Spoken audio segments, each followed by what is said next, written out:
28 जानेवारीला अजितदादांचं विमान अपघातात निधन झालं. त्यानंतर राष्ट्रवादी काँग्रेस पक्षात नेतृत्वाबरोबरच रणनीतीचाही प्रश्न निर्माण झाला.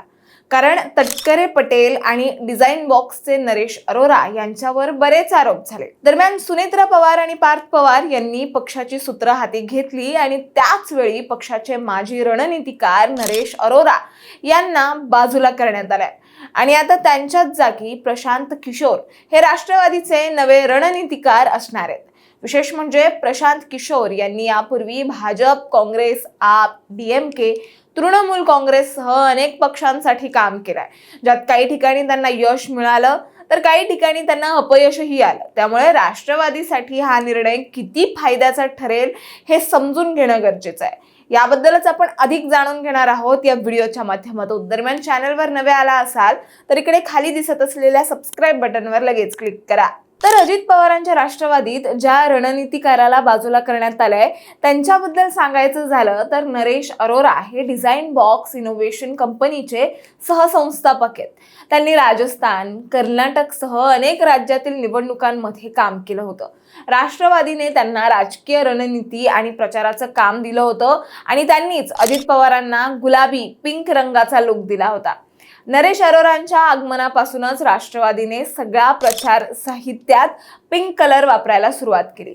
अजित पवारही गुलाब जॅकेटमध्ये आपल्याला बऱ्याचदा दिसले आणि हा रंग महिला मतदारांपर्यंत पोहोचवण्यासाठी आणि पवारांची अर्बन लीडर प्रतिमा उभी करण्यासाठी वापरला गेला होता. पण अजित पवारांच्या अचानक निधनानंतर नरेश अरोरा गायब झाले, ज्यावर एनसीपीचे आमदार अमोल मिटकरी यांनी थेट विचारलेही होतं की अजितदादांचा विमान अपघातानंतर हे गृहस्थ कुठे आहेत. आता हा वेगळा भाग आहे ज्यावरून बरंच राजकारणही झालं. परंतु अजित पवारांच्या निधनानंतर सुनेत्रा पवार यांना उपमुख्यमंत्री पद मिळालं आणि त्या राष्ट्रवादीच्या राष्ट्रीय अध्यक्षा झाल्या आणि नव्या राष्ट्रीय कार्यकारिणीत सुनेत्रा पवारांना राष्ट्रीय अध्यक्षा, त्यांचं मोठे पुत्र पार्थ पवार यांना राष्ट्रीय सरचिटणीस आणि धाकटे जय पवार यांना राष्ट्रीय सचिव करण्यात आला. म्हणजेच पूर्ण पवार फॅमिली कंट्रोल. आणि याच पार्श्वभूमीवर नरेश अरोरांचा पक्षाशी संबंध संपुष्टात आणण्यात आला. पार्थ पवार आणि नरेश अरोरांचे जवळचे संबंध असले तरी पक्षाच्या पुनर्रचनेत अरोरांना बाजूला करण्यात आलं. राष्ट्रवादी काँग्रेस पक्षाकडून डिझाईन बॉक्स नंतर लवकरच नव्या राजकीय रणनीती ठरवणाऱ्या संस्थेची नेमणूक करण्यात येणार आहे. आणि काल 19 मे रोजी सकाळी राष्ट्रवादी काँग्रेस पक्षाच्या राष्ट्रीय अध्यक्षा सुनेत्रा पवार, खासदार पार्थ पवार यांच्यासोबत प्रशांत किशोर यांची बैठक पार पडली आणि या बैठकीत महत्त्वाचा निर्णय घेण्यात आला. प्रशांत किशोर राष्ट्रवादी काँग्रेस पक्षाचे रणनीतिकार म्हणून काम पाहणार आहेत.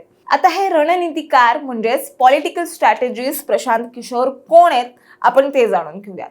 प्रशांत किशोर हे एक प्रसिद्ध भारतीय राजकीय रणनीतिकार म्हणजेच पॉलिटिकल स्ट्रॅटेजिस्ट आणि जनसुराज पक्षाचे संस्थापक आहेत. त्यांना राजकीय वर्तुळात पीके म्हणूनही ओळखलं जातं. 2014च्या लोकसभा निवडणुकीत नरेंद्र मोदी यांच्यासाठी यशस्वी प्रचार मोहीम राबवल्यानंतर ते देशभरात प्रकाशझोतात आले. त्यानंतर त्यांनी बिहारमध्ये नितीश कुमार तसेच टीएमसी, वायएसआरसीपी, डीएमके आणि आम आदमी पार्टी यासारख्या विविध पक्षांसाठी यशस्वी निवडणूक रणनीती आखली आहे. प्रशांत किशोर यांनी सुरुवातीला संयुक्त राष्ट्रसंघासोबत सार्वजनिक आरोग्य क्षेत्रात 8 वर्ष काम केलं होतं. त्यानंतर त्यांनी देशभरात किंग मेकरची भूमिका बजावली. बिहारमध्ये नितीश कुमार, बंगालमध्ये ममता बॅनर्जी, तमिळनाडूत MK स्टॅलिन यशोगाथा त्यांची मोठी आहे. पण त्याच वेळी उत्तर प्रदेश आणि काँग्रेससाठी त्यांचं काम अपेक्षित यश देऊ शकलं नाही आणि हेच प्रशांत किशोर आता राष्ट्रवादी पक्षाचे रणनीतिकार म्हणून काम बघणार आहेत. आणि येत्या 2 दिवसात कायदेशीर बाब पूर्ण करून लवकरच प्रशांत किशोर यांची कंपनी कामाला सुरुवात करणार आहेत आणि 1 जून पासून प्रशांत किशोर राष्ट्रवादी काँग्रेस पक्षाचे रणनीतिकार म्हणून काम पाहणार असल्याची ABP माझाला विश्वसनीय सूत्रांची माहिती आहे.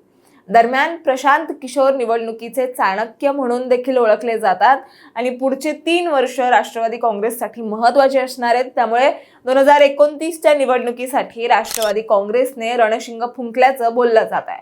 परंतु एकीकडे असं असलं तरी दुसरीकडे राष्ट्रवादीमध्ये सध्या अंतर्गत तणाव भरपूर आहे. प्रफुल्ल पटेल, सुनील तटकरे यांच्यासारख्या दिग्गजांना राष्ट्रीय कार्यकारिणीतून बाजूला केल्याने पक्षात खळबळ उडाली आणि सुनेत्रा पवार यांनी प्रफुल्ल पटेल आणि सुनील तटकरे यांच्याशी भेटीसाठी संपर्क साधला असून पक्षाची एकता टिकवण्याचे प्रयत्न सुरू आहेत असं बोललं जात आहे. आणि अशा विस्कळीत वातावरणात प्रशांत किशोर राष्ट्रवादीला नवी दिशा देऊ शकतात का, हा खरा प्रश्न आहे. तुम्हाला काय वाटतं? प्रशांत किशोर यांचा रणनीतिकार म्हणून उतार चढाव पाहता यावेळी त्यांना यश येईल का, की प्रशांत किशोर यांच्यामुळे राष्ट्रवादी भरकटणार आहे? हे आम्हाला कमेंटमध्ये नक्की सांगा. आणि अशाच माहितीपूर्वक व्हिडिओ बघण्यासाठी लगेचच सबस्क्राईब करा प्राईम टाइम महाराष्ट्राला.